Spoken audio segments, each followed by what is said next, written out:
देवरानी के लिए पूरे ससुराल से लड़ने वाली जेठानी। सुबह का समय है। सुमन रसोई में पसीने से तरबतर काम कर रही है। नागिन बाथरूम के पास खड़ी होकर चिल्ला रही है, भाभी, अरे ओ भाभी, बहरी हो गई हो क्या?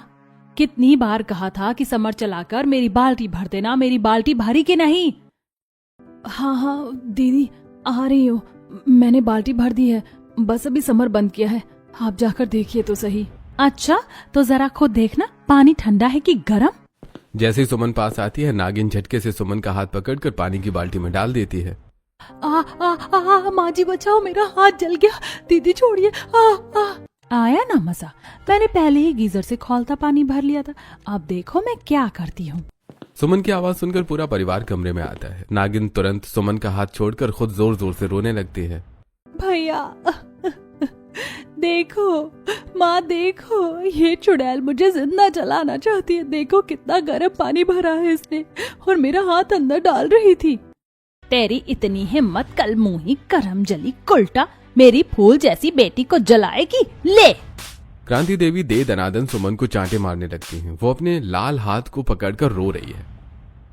माँ जी मेरा यकीन कीजिए, मैंने ठंडा पानी भरा था, पता नहीं गर्म कैसे हो गया। देख रहा है भोला, ये कुलक्षणी ना ये घर को वारिस दे पाई, ना दहेज में बाइक ला पाई, और अब मेरी बेटी की जान के पीछे पड़ी है। अरे पता नहीं माँ, कौन सी आफत मेरे पल्ले बांध दी है। न्यायती गवार और बेवकूफ औरत है, ना कहीं ले जाने लायक, ना कहीं कोई काम कराने लायक। जी मेरी एक बात तो सुनिए।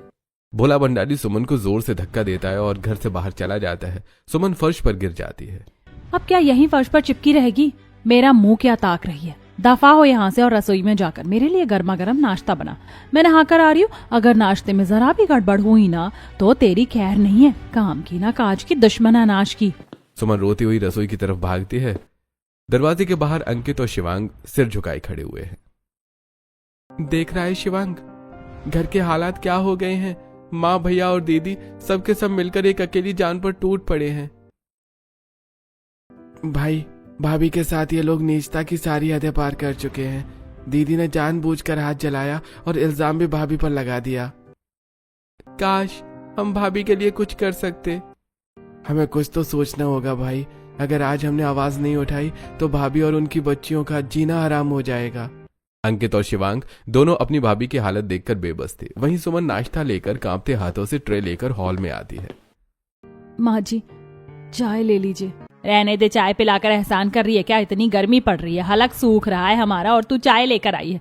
तेरे बाप के घर से एक फ्रिज तो आया नहीं कि हम ठंडा पानी पी सके। माँ जी फ्रिज तो खराब पड़ा है, मैके से तो। क्रांति देवी चाय का घूंट भरती हैं और तुरंत कप सुमन की साड़ी पर फेंक देती हैं। थू, इतनी खौलती हुई चाय, मारना चाहती है क्या मुझे? कोड़ में खाज वाली हरकत कर दी तूने।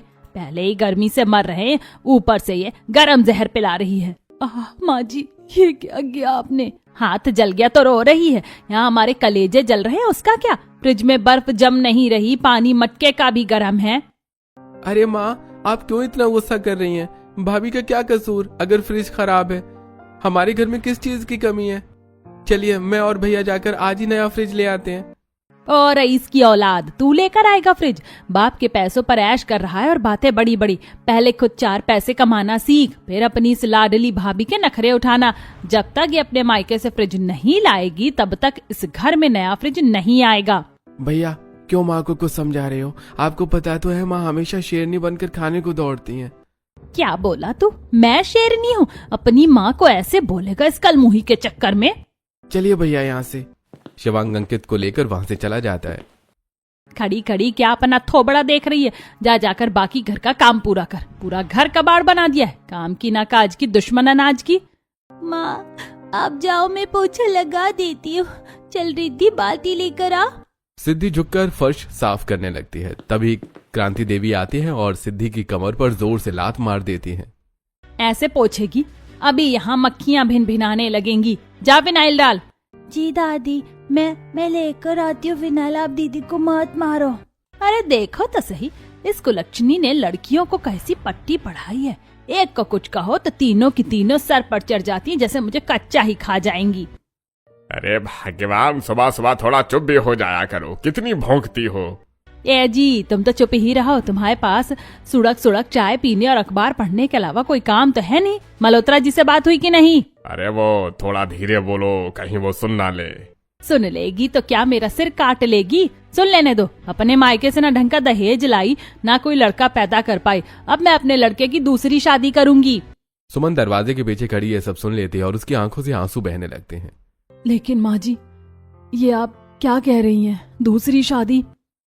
तू बड़ों के बीच में कान लगा रही है। चल निकल यहाँ से। अरे मेरी बात हो गई है। मल्होत्रा जी की लड़की 1 हफ्ते में अमेरिका से आ जाएगी, फिर हम भोला की मुलाकात करवाएंगे। हाँ, और 20 लाख रुपए दहेज मिलेगा। फिर देखना हमारी ठाट बाट। इस कलमुही से तो अब पीछा छुड़ाना ही पड़ेगा। सुमन बेबस होकर अपनी बच्चियों को गले लगा लेती है। अगले दिन की सुबह सुमन रसोई में पसीने से तरबतर होकर कचौड़ियां तल रही है। दूसरी तरफ कमरे में भोला तैयार हो रहा है और अपनी शर्ट ढूंढ रहा है। अरे ओ सुमन, मेरी सफेद शर्ट प्रेस हुई है कि नहीं हुई है? कल से बोल रखा है, ऑफिस के लिए देर हो रही है। जी बस अभी आई, बस लेकर आई आपकी शर्ट। सुमन भागती हुई कमरे में आती है और अलमारी से प्रेस की हुई शर्ट निकालकर भोला को देती है। भोला जैसे ही शर्ट खोलता है, शर्ट के बीचों बीच एक बड़ा सा जलने का छेद दिखाई देता है। ये क्या है? ये किसने किया? ये शर्ट किसने जलाई? सुमन, ये तूने प्रेस की थी ना? जी, मैंने तो बहुत ध्यान से प्रेस की थी। ये छेद यहाँ कैसे आया? कल तो ये ठीक थी। और किसने जलाई होगी भैया? भाभी के अलावा आपके कपड़ों को हाथ ही कौन लगाता है? हाओ भाभी, भैया कितनी महंगी शर्ट जला दी। ये तो वही है ना जो माँ ने जन्मदिन पर दी थी। नहीं दीदी, मैंने नहीं जलाई, मुझे तो पता भी नहीं। भैया, ये ना माँ की दी हुई हर चीज से नफरत करती है। ये जानबूझकर माँ की दी निशानी जला रही है ताकि आपको माँ से दूर कर सके। कैसी औरत हो भाभी तुम? तेरी इतनी हिम्मत, चुड़ैल कलमुही कहीं की। वैसे भी तू कहीं के ले जाने लायक नहीं है। किसी के सामने खड़ा करूं तो मुझे शर्म आती है। न पढ़ना आता है, न लिखना आता है। अब तुझसे घर के काम भी नहीं होते। अरे भैया शांत हो जाओ, क्यों अपना खून जला रहे हो उसके पीछे? लो गरम गरम कचौड़ी खाओ, मैंने अपने हाथों से बनाई है आपके लिए। भोला गुस्से में सुमन को धक्का देता है और कचौड़ी खाने लगता है। वाह, कचौड़ी तो बहुत लाजवाब बनी है। नागिन, ये तूने बनाई? और कौन बनाएगा भैया? आपकी बहन के अलावा इस घर में हाथ हिलाता ही कौन है? ये तो बस अपनी इन तीनों पनौतियों को लेकर बैठी रहती है। दुष्ट, तू क्या यहाँ बस मुफ्त की रोटियां तोड़ रही है और मेरी बहन से काम करवा रही है? सुमन अपनी बच्चों की तरफ देखकर चुप हो जाती है। अब 1 हफ्ता बीत चुका है। भोला अच्छे कपड़े पहनकर घर लौट रहा है। आ गया मेरा लाडला। बता बेटा, कैसी लगी मल्होत्रा जी की बिटिया? अरे माँ, क्या बताऊं, वो तो एकदम अप्सरा है। कितनी स्टाइलिश है। चलने का तरीका, बैठने का सलीका, बात करने का तरीका, सब एकदम टॉप क्लास। अरे उसके बाप के बारे में क्या बात पक्की समझे? क्यों नहीं होगी? पूरे 20 लाख रुपए नकद दहेज देंगे वो। भोला बेटा, अगर तेरी उससे शादी हो गई ना तो हम लखपति बन जाएंगे। सच में माँ? 20 लाख? लेकिन माँ, इस सुमन का क्या करेंगे? इसे रास्ते से कैसे हटाएंगे? तो उसकी चिंता मत कर, मैंने सब सोच लिया है। बस 1-2 दिन रुक, उसे ऐसी लात मार कर निकालूंगी कि अपनी 3 पनौतियों के साथ दर दर की ठोकरें खाएगी। सुमन के देवर सारी बातें सुनकर एक दूसरे की तरफ देख रहे हैं। शिवांग, सुना है तूने? ये लोग भैया की दूसरी शादी के लिए भाभी को घर से निकालने की साजिश रच रहे हैं, वो भी सिर्फ 20 लाख रुपए के लिए। भाई, ये तो अनर्थ है। हमारे घर वाले कितने गिर सकते हैं, मैंने सपने में भी नहीं सोचा था। हम ये नहीं होने देंगे। हमें कुछ न कुछ करके इन सबको सबक सिखाना ही पड़ेगा। अगले दिन सुबह नागिन चुपके से रसोई में जाती है। दूध के पतीले से मोटी मलाई उतार कर मजे से खा रही है। फिर जानबूझकर थोड़ा सा दूध फर्श पर गिरा देती है और शोर मचाती है। माँ, भैया जरा देखो तो इस मलाई चोर को। क्या हुआ लाडो, क्यों गला फाड़ रही है? देखो ना माँ, तभी मैं कहूँ कि हमें चाय इतनी पतली क्यों मिलती है। भाभी सारा मलाई वाला दूध खुद पी जाती है, चोर कहीं की। नहीं माँ जी, मैंने तो मलाई छुई तक नहीं। अच्छा, तो क्या मैंने मलाई खाई? माँ देखो, चोरी और ऊपर से सीना जोरी। करमजली कल्टा कलमोही, अभी तक तो तू हमारी छाती पर मूंग दल रही थी, अब चोरी भी करेगी? क्रांति देवी फिर से एक बार सुमन को चांटा मारती है और गुस्से में बड़बड़ाती हुई रसोई से चली जाती है। वहीं दूसरी तरफ नागिन चुपके से भोला के पर्स से 100 का नोट निकालती है और सुमन को बड़ी बेटी सिद्धि के हाथ में थमा देती है। ले लाडो, ये ले पैसे, जा अपनी बहनों के साथ जाकर ढेर सारी चॉकलेट और चीज ले आ। बच्चियां खुश होकर बाहर से सामान ले आती हैं। तभी नागिन भोला को हाथ पकड़कर बाहर ले आती है। भैया, देखो देखो अपनी लाडलियों को, हाथ में क्या है इनके? 100 रुपए का नोट। भाभी शर्म नहीं आती आपको? बच्चों को चोरी करना सिखा रही हो? मेरा 100 रुपए का नोट गायब है। सुमन, तेरी इतनी हिम्मत, तूने मेरे पर्स से पैसे चुराए? नहीं जी, मैंने पैसे नहीं लिए। झूठ, सफेद झूठ बोल रही है भैया। एक तो ये 3 मनहूस पैदा कर दिए, ऊपर से उन्हें घर में डकैती डालना सिखा रही है। कल मुही हमारे घर को लूट लेगी तू, तेरे हाथ काट देने चाहिए। तू कहीं जाकर मर क्यों नहीं जाती? क्रांति देवी फिर से सुमन के ऊपर थप्पड़ों की बारिश कर देती हैं। यार अंकित, समझ में नहीं आ रहा है, 2 दिन से माँ और दीदी के अत्याचार ज्यादा ही नहीं बढ़ गए हैं? भैया मुझे तो कुछ दाल में काला लग रहा है, ये दोनों मिलकर जरूर कुछ न कुछ बहुत बड़ा करने वाली हैं। अंकित और शिवांग दोनों को अपनी माँ और बहन पर शक होता है और अगले दिन की सुबह क्रांति देवी अचानक सोफे पर हाथ पैर पटकने लगती है। नागिन उनके पास बैठकर छाती पीट रही है। हाय राम, मैं तो मर गई रे, कोई बचाओ, मेरा जी घबरा रहा है, चक्कर आ रहे हैं। हे भगवान, मेरा ब्लड प्रेशर बढ़ गया है। हाय राम, माँ को क्या हो गया? माँ आंखें खोलो। अरे ओ कल मुही खड़ी खड़ी क्या तमाशा देख रही है? जाकर फ्रिज से ठंडा पानी लेकर आ, माँ की घबराहट बढ़ रही है। जी दीदी, अभी लाती हूँ। सुमन रसोई में भागती है और फ्रिज से पानी लेकर आती है। लीजिए माँ जी, पानी पीजिए। तू मुझे मारना चाहती है? इतना खौलता हुआ पानी पिलाएगी इस हालत में? तू चाहती है मेरा दम निकल जाए? चाहे यहाँ से नास पीटी, अगर आज मेरी माँ को कुछ भी हुआ ना तो तुझे कच्चा चबा जाऊंगी। अपने मायके से एक फ्रिज नहीं ला सकती तू? दीदी, मेरे माँ बाप के पास तो खाने को नहीं है, वो फ्रिज कहाँ से देंगे? इसीलिए तो हमने भैया की शादी तुझसे की थी। ना दहेज दिया ना फ्रिज, बस ये 3 पनौतियां लाकर खड़ी कर दी। दीदी, शादी में पापा ने 5 लाख रुपए दिए तो थे। अच्छा, अब हमें 5 लाख का उल्हाना देगी? नकटे का खा लो, उकटे का कभी मत खाओ। आज तूने अपनी औकात दिखा दी, निकल जा मेरे घर से अपनी इन 3 पनौतियों को लेकर। नागिन सुमन का हाथ पकड़कर उसे घसीटती है। क्रांति देवी तीनों छोटी बच्चियों को गर्दन से पकड़कर धक्के मार रही है। चल निकल, चारों दफा हो जाओ यहाँ से। बुआ जी मत निकालिए, हमें डर लग रहा है। दादी जी छोड़ दीजिए। हट पीछे, बहुत हुआ तुम्हारा नाटक। आज से इस घर के दरवाजे तुम्हारे लिए हमेशा के लिए बंद हैं। सुमन और उसकी तीनों बेटियां सड़क पर गिर जाती हैं। वहीं घर के अंदर दोनों माँ बेटी जोर से हंसने लगती हैं। देखा नागिन, कैसा एक्टिंग किया मैंने।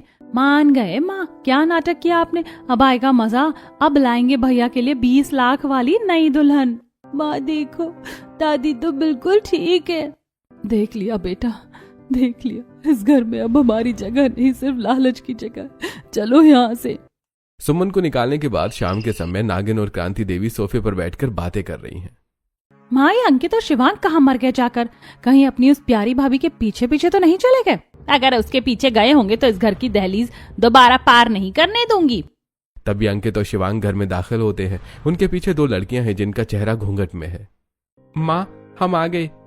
क्या बातें चल रही थी हमारे बारे में? आ गए? कहाँ मर गए थे तुम दोनों? अरे नहीं दीदी, हम तो आपके और माँ के लिए एक बहुत बड़ा सरप्राइज लेने गए थे। गिफ्ट? ला ला दिखा, क्या गिफ्ट लाए हो? और मेरे लिए क्या लाए हो? श्रद्धा, कीर्ति, जरा अंदर आओ तो। देखो, माँ और दीदी तुम्हारा इंतजार कर रही हैं। श्रद्धा और कीर्ति घूंघट उठाए अंदर आती हैं। दोनों ने भारी साड़ियां पहनी हैं, गले में वरमाला है, हाथों में चूड़ियां, मांग में सिंदूर और गले में मंगलसूत्र है।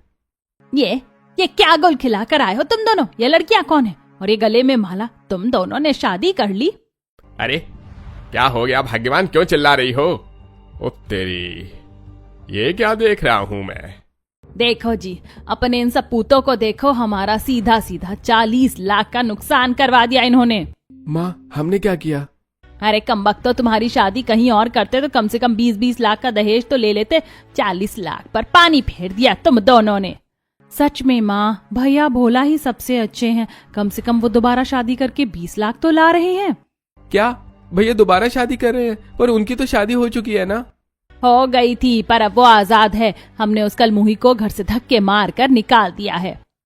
क्रांति देवी और लालची राम पैसों के नुकसान की बात कर रहे हैं। श्रद्धा और कीर्ति एक दूसरे को देखकर मुस्कुराती हैं। मम्मी जी, हम नई बहू हैं, स्वागत नहीं करोगी हमारा? अरे जा, वैसे ही इन दोनों कुलक्षणों ने बेड़ा गर्क कर दिया, अब क्या मेरी जान लोगी? अरे मम्मी जी, जान क्यों लेंगे, बस गृह प्रवेश करवाएंगे। करती है या नहीं, या दिखाएं हम अपना बहुपना? ए लड़की, अपनी जुबान संभाल, अभी एक हाथ पड़ा ना तो सारी हेकड़ी निकल जाएगी। जैसे ही लालची राम हाथ उठाने के लिए आगे बढ़ता है, श्रद्धा झटके से पीछे कर देती है। ससुर जी, हाथ उठाने की गलती दोबारा मत करना। हम कोई अबला नारी नहीं है, जूडो कराटे में ब्लैक बेल्ट है हम दोनों। अगर दोबारा हाथ उठा तो आपकी वो हालत करेंगे कि 7 पुश्ते याद रखेंगी। अरे तुम अपने ससुर पर हाथ उठाओगी, बदतमीज लड़कियां। मम्मी जी, अगर आप ये सोच रही हैं कि हम आपसे पिटेंगे तो ये गलतफहमी दिमाग से निकाल दीजिए। भाग्यवान, ये कहां से उठा लाई ये दोनों? चलो यहाँ से, ये लड़कियां तो पागल है। देख लूंगी, तुम दोनों को इस घर में रहना है तो मेरी उंगलियों पर नाचना होगा। सास और ससुर गुस्से में बड़बड़ाते हुए अपने कमरे की तरफ भागते हैं। चारों एक दूसरे को देखकर हाथ मिलाते हैं। मान गए तुम दोनों को, पहले ही बॉल पर छक्का मार दिया। माँ और बाबूजी की तो बोलती ही बंद हो गई। अंकित, ये तो बस शुरुआत है, इन्हें तो अभी बहुत कुछ झेलना बाकी है। सही कहा, अब असली बदला शुरू होगा।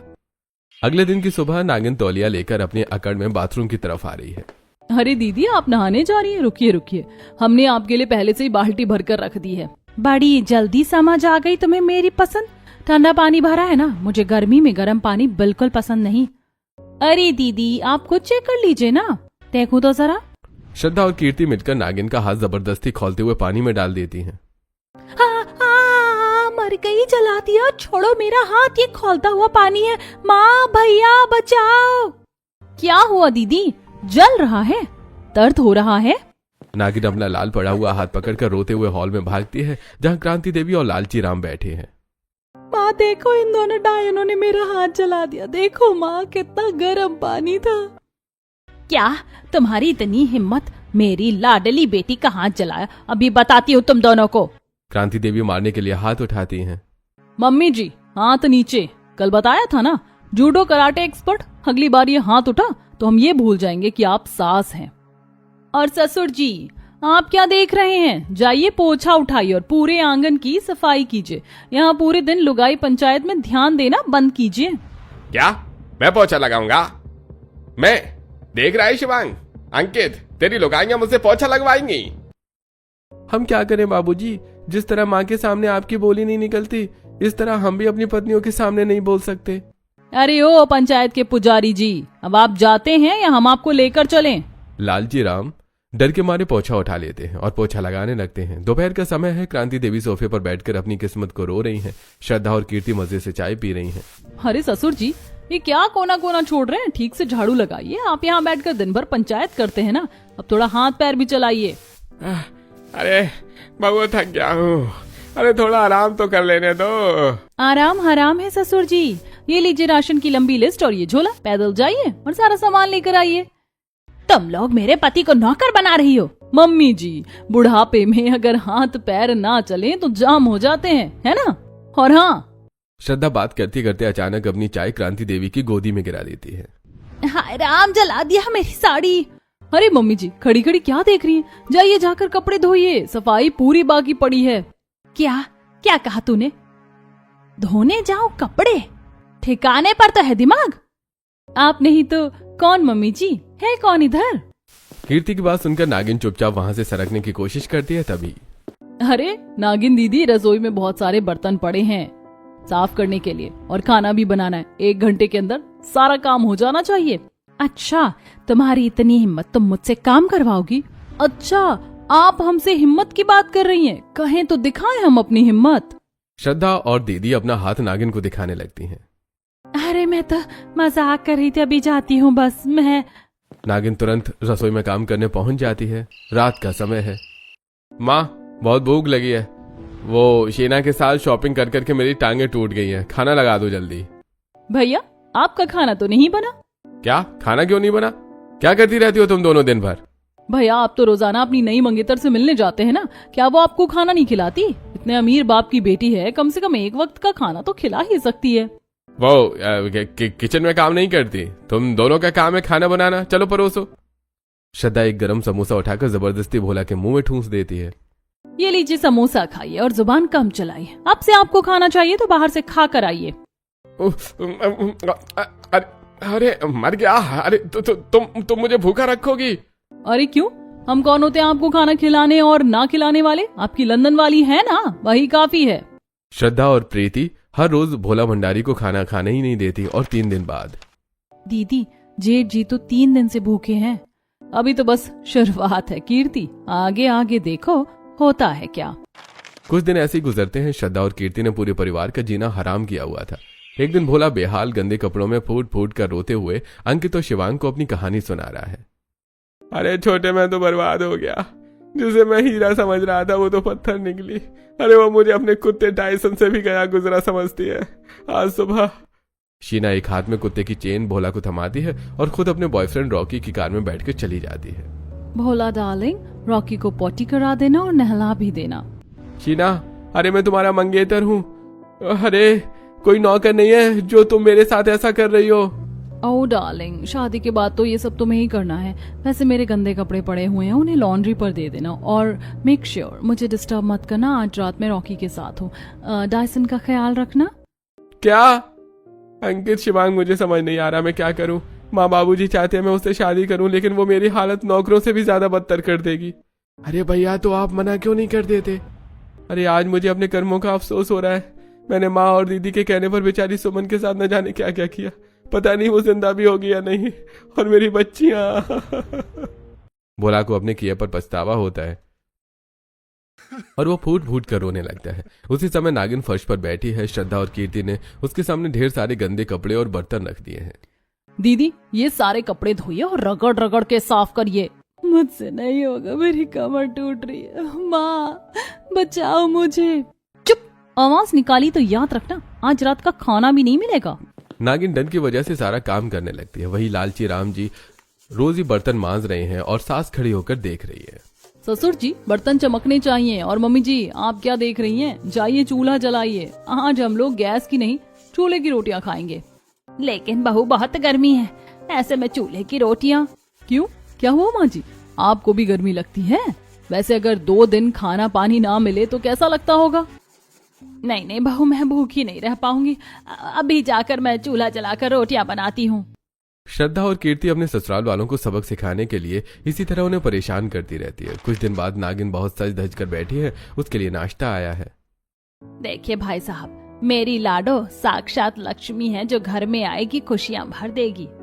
खुशियां तो भर देगी मम्मी जी, पर भाई साहब अगर दीदी ने शादी के बाद सिर्फ लड़कियां पैदा की तो आप इन्हें घर से तो बाहर नहीं निकालेंगे ना, क्योंकि हमारे घर में तो यही रिवाज है। इन्होंने अपनी बड़ी भाभी को 3 बेटियों की वजह से धक्के मारकर सड़क पर फेंक दिया था।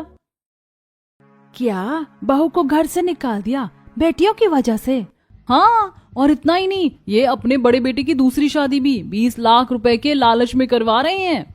अरे आप लोग अपने बेटे को 20 लाख रुपए में बेच रहे हैं और हमारे लड़के से बिना दहेज के रिश्ता जोड़ने चले थे। नहीं, ये सब झूठ बोल रही है, ये हमें फंसा रही है। झूठ? दीदी, अभी मोहल्ले वालों को बुलाऊं क्या? जी, ऐसी सोच वाले लोगों के यहाँ हम पानी भी ना पिए। चलो जी यहाँ से। लड़के वाले रिश्ता ठुकरा कर चले जाते हैं। नागिन जमीन पर बैठकर सिर पीट रही है। तुमने मेरा रिश्ता तोड़वा दिया, मेरा घर बसने से पहले ही उजाड़ दिया। हमने नहीं दीदी, आपके अपने कर्मों ने आपका रिश्ता तोड़ा है। अब देखिए मम्मी जी, जब तक 20 लाख नहीं होंगे आपके पास, आपकी लाडो कुंवारी बैठी रहेगी। तीनों मातम मना रहे होते हैं। दोपहर में क्रांति देवी सोफे पर बैठी गर्मी में बेहाल है। उसका गला सूख रहा है। बाहू, बहुत प्यास लगी, थोड़ा ठंडा पानी पिला दे, जी घबरा रहा है मेरा। अरे मम्मी जी, ये लीजिए पानी पीजिए। श्रद्धा जबरदस्ती क्रांति देवी के मुंह से लोटा लगा देती है। जल गई, मेरा मुंह जल गया। तुम मुझे मार डालना चाहती हो? अरे मम्मी जी, अभी तो सिर्फ गर्म पानी पिया है, अभी तो गरम गरम खाना बाकी है। कीर्ति जबरदस्ती एक चम्मच गरम सब्जी उनके मुंह में ठूसने की कोशिश करती है। क्रांति देवी छटपटा जाती हैं। बहू, मेरा सिर फटा जा रहा है, 1 कप कड़क चाय पिला दो, भगवान तुम्हारा भला करेगा। ये लीजिए मम्मी जी, आपकी स्पेशल चाय। ये क्या है, तो बर्फ जैसी ठंडी है, चाय भी कहीं ठंडी पी जाती है। क्यों मम्मी जी, इतनी गर्मी में आपको गर्म चाय कहाँ अच्छी लगती है? आप तो ठंडी चीजें पसंद करती है ना। अब चुपचाप ये ठंडी चाय पीजिए, वरना कल से ये भी नसीब नहीं होगी। मुझे माफ कर दो, मैं समझ गई ये सब मेरे पापों का फल है। तभी भोला घर के अंदर लड़खड़ाते हुए आता है। उसके गाल पर थप्पड़ का लाल निशान है। वो बुरी तरह से रो रहा है। अरे माँ, मैं तो कहीं मुंह दिखाने लायक नहीं रहा। अरे वो शीना तो कलंकिनी निकली। उसने मुझे सबके सामने थप्पड़ मारा और अपने बॉयफ्रेंड के साथ चली गई। क्या? अरे बेटा, क्या हुआ? तू उदास क्यों है? जल्दी से शादी की तारीख पक्की कर, हमें तो उन 20 लाख रुपयों से मतलब है। एक बार पैसे आ जाएं फिर हम चैन से रहेंगे। अरे कौन से 20 लाख माँ, आपको अपने बेटे से ज्यादा पैसों की पड़ी है। छी, अरे नहीं करनी मुझे वो शादी। क्या मैं आपको कोई सामान दिखता हूँ जिसकी आप बोली लगाते हैं? अरे पर वो तो रईस खानदान की है। अरे खाक रईस है वो। अरे वो मुझे इंसान नहीं कुत्ता समझती है, मेरे सामने ही उसके साथ गुलचर्रे उड़ाती है। भोला गुस्से में दंदनाता हुआ अपने कमरे में चला जाता है और अपना बैग पैक करने लगता है। तभी कमरे के बाहर से सास, ससुर और नंद आपस में धीरे धीरे बातें कर रहे हैं। अरे माँ, हमने बेकार में सुमन को निकाला, कम से कम वो काम तो करती थी। पता नहीं वो और उसकी 3 पनौतियां जिंदा भी होंगी या नहीं। मम्मी जी, हमने आपकी सारी सच्चाई इस फोन में रिकॉर्ड कर ली है। कैसे आपने भाभी को दहेज के लिए प्रताड़ित किया और घर से निकाला। और रिकॉर्डिंग सिर्फ हमने ही नहीं सुनी, बल्कि पुलिस भी आ रही है। तभी बाहर सायरन बजता है और 2 पुलिस वाले अंदर आते हैं। क्रांति देवी, नागिन और लालची राम कौन है? दहेज उत्पीड़न के जुर्म में आप सबको थाने चलना होगा। नहीं पुलिस नहीं, बहू हमें बचा लो, हमसे बहुत बड़ी गलती हो गई। हम सुमन को वापस ले आएंगे, बस पुलिस को वापस भेज दो। जब पुलिस क्रांति देवी को पकड़ने लाती है तो वो एकदम पागलों की तरह घर के अंदर भागती है और एक हाथ में शीशी लेकर बरामदे में खड़ी हो जाती है। बस अब बहुत हो गया, मैं जेल नहीं जाऊंगी, आज मैं अपनी जान दे दूंगी। क्रांति देवी शीशी मुंह से लगाने की कोशिश करती है। अरे साहब, ये सब इन दोनों की गलती है, मुझे तो इन्होंने ही उकसाया था, मेरा इस सबसे कोई हाथ नहीं है। मुझे भी इस घर में नहीं रहना। माँ ने मेरी बुद्धि भ्रष्ट की थी, माँ के लालच ने मुझे अंधा कर दिया, मुझे माफ कर दो। क्रांति देवी और लालची राम घुटनों के बल बैठकर नई बहुओं के पैरों में गिर जाते हैं। हमारे पैर में गिरकर क्या होगा मम्मी जी? अगर असलियत में पछतावा है तो उनके पैरों में गिरिए जिनका घर आपने उजाड़ा है। भाभी आप अंदर आ जाइए। सुमन अपनी 3 बेटियों के साथ अंदर आती है। भोला उन्हें देखते ही उनके पैरों में गिर जाता है। सुमन मुझे माफ कर दो, मैं उस 20 लाख की चकाचौंध में अंधा हो गया था। माँ, बाबूजी, आपने मुझे जिस लड़की के हाथों बेचना चाहा था वो मुझे इंसान तक नहीं समझती थी। जब से तुम गई थी मुझे एक वक्त का खाना तक नसीब नहीं हुआ। अब मैं इस घर में नहीं रहूंगा। सुमन चलो, अब हम अपना अलग घर बसाएंगे। माँ, अब बहुत देर हो चुकी है, हम दोनों भी ये घर छोड़कर जा रहे हैं। हमें ऐसी माँ के साथ नहीं रहना जिसकी वजह से हमारे घर की लक्ष्मी को दर दर की ठोकरें खानी पड़ी। बेटा रुक जाओ, मैं सुधर जाऊंगी, मैं अब कभी लालच नहीं करूंगी। और हाँ मम्मी जी, ये कोई पुलिस नहीं थी, ये सब नाटक था आपकी अकल ठिकाने लगाने के लिए। पर अब आपके बच्चे आपसे अलग रहेंगे ताकि आपको अपनी गलती का एहसास हर रोज हो। उसी समय घर के बाहर एक गाड़ी रुकती है और श्रद्धा और कीर्ति के पिता अंदर आते हैं। अब बहुत हुआ बेटियों, तुम्हारा काम खत्म हुआ, अब ड्रामा बंद करो और अपने घर चलो। कौन है आप और ये लड़कियां आपके साथ क्यों जा रही हैं? मम्मी जी, ये हमारे असली पिता है और हम आपकी बहुएं नहीं, आपके बेटों की कॉलेज मेट्स हैं। जब अंकित और शिवांग ने हमें बताया कि आप लोग बड़ी भाभी को दहेज और बेटियों के लिए प्रताड़ित कर रहे हैं तो हमने उनकी मदद करने का फैसला किया। हमने ये नाटक इसलिए रचा ताकि आप लोगों को एहसास हो सके कि आप क्या खो रहे हैं। जैसे ही लड़कियां अपने पिता के साथ बाहर जाने लगती हैं, अंकित और शिवांग दौड़कर उनका हाथ रोक लेते हैं। रुको श्रद्धा, माना कि ये सब एक नाटक से शुरू हुआ था, लेकिन इस दौरान हम सच में तुमसे प्यार करने लगे हैं। क्या तुम सच में मेरी जीवन संगिनी बनोगी? कीर्ति, हम वादा करते हैं कि हम तुम्हें इस घर में नहीं रखेंगे जहां औरतों की इज्जत नहीं होती। हम अलग रहेंगे जहां सिर्फ प्यार और सम्मान हो। मुझे अंकित और शिवांग पर पूरा भरोसा है। अगर मेरी बेटियां राजी हैं तो मुझे कोई ऐतराज नहीं है। तीनों भाई भोला, अंकित और शिवांग अपने अपने बैग लेकर बाहर निकलते हैं। क्रांति देवी, लालची राम और नंद अकेले खड़े रह जाते हैं। माँ जी, आज मेरा मन भर आया है।